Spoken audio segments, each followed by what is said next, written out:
This is Twit. How about Texas? How about Texas? Oh, boy. We're going to talk about abortion? No, we're not going to talk about abortion. But there is a tech angle to this, which is that this law, which, again, is kind of gamifying Roe v. Wade, would encourage private people to snitch on abortion providers or anybody who aids or abets an abortion. And in order to do this, they set up websites to do this, which immediately stimulated action from the tech sector. Silicon Valley responded right away. GoDaddy, the initial website, which was set up on GoDaddy, was shut down within a day. They moved to DigitalOcean, which I think has already shut it down. Mark Benioff has canceled all of Salesforce's business in...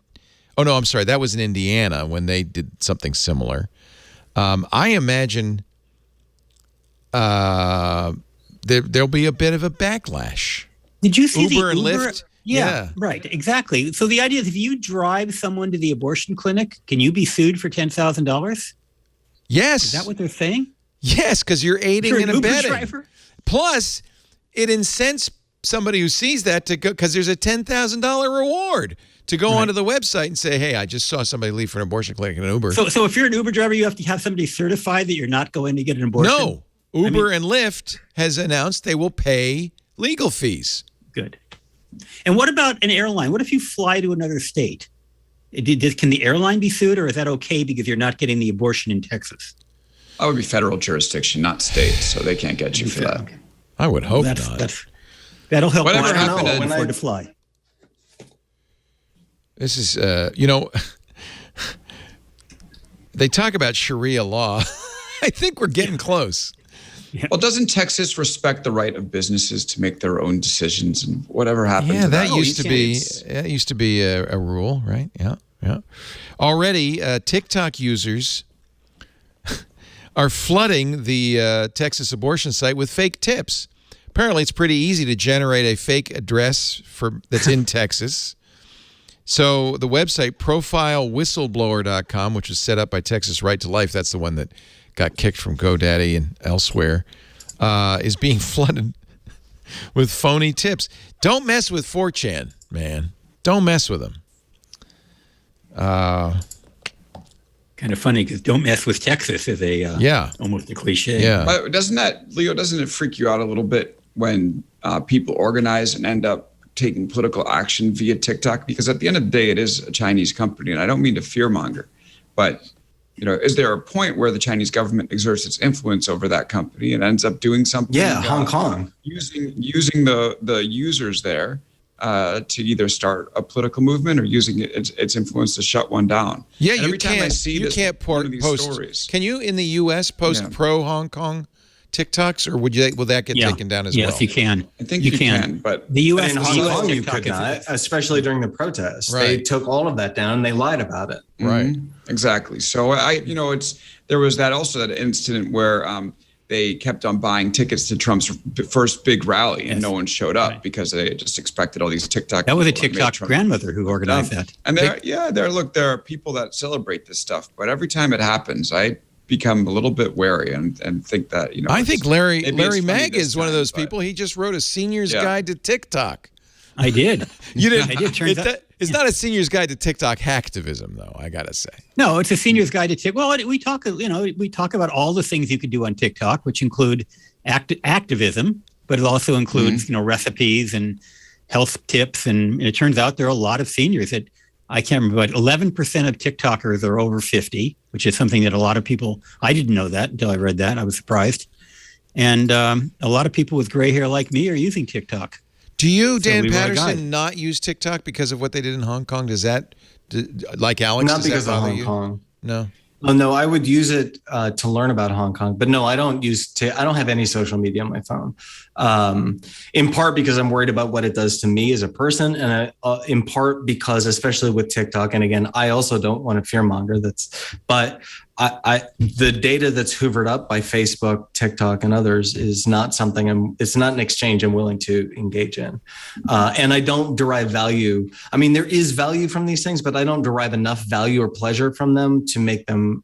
Yeah. It's the worth same that reason compromise. I don't have a Facebook or WhatsApp account. I don't. Right. Yeah. Right. I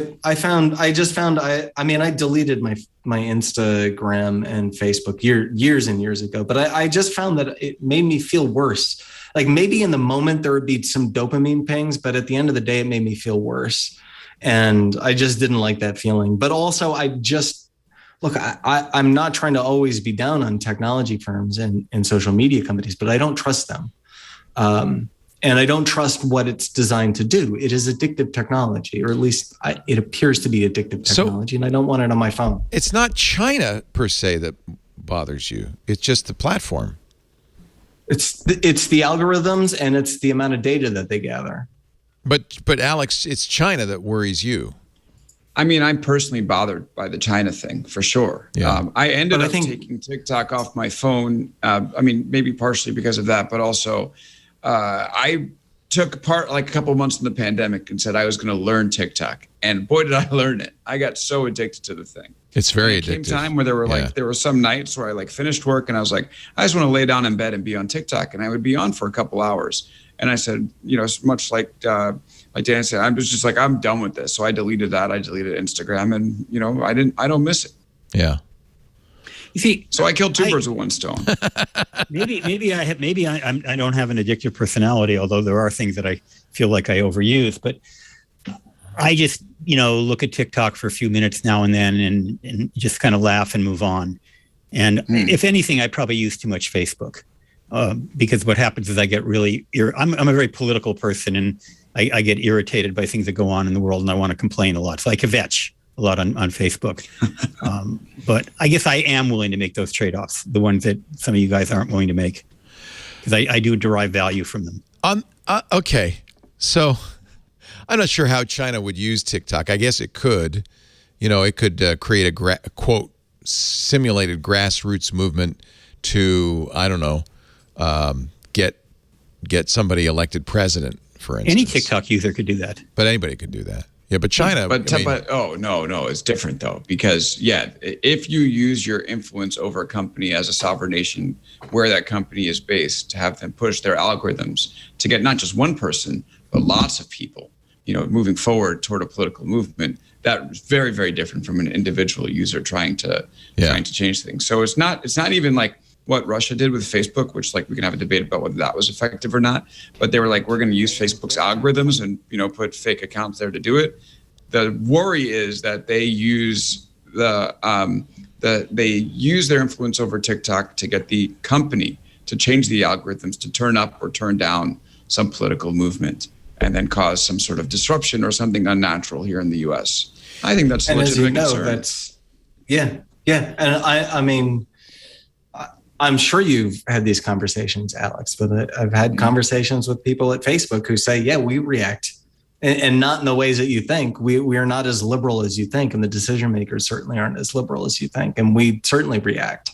Well, and let's be fair, it doesn't matter what political point of view they're espousing. If they're doing it, it's bad.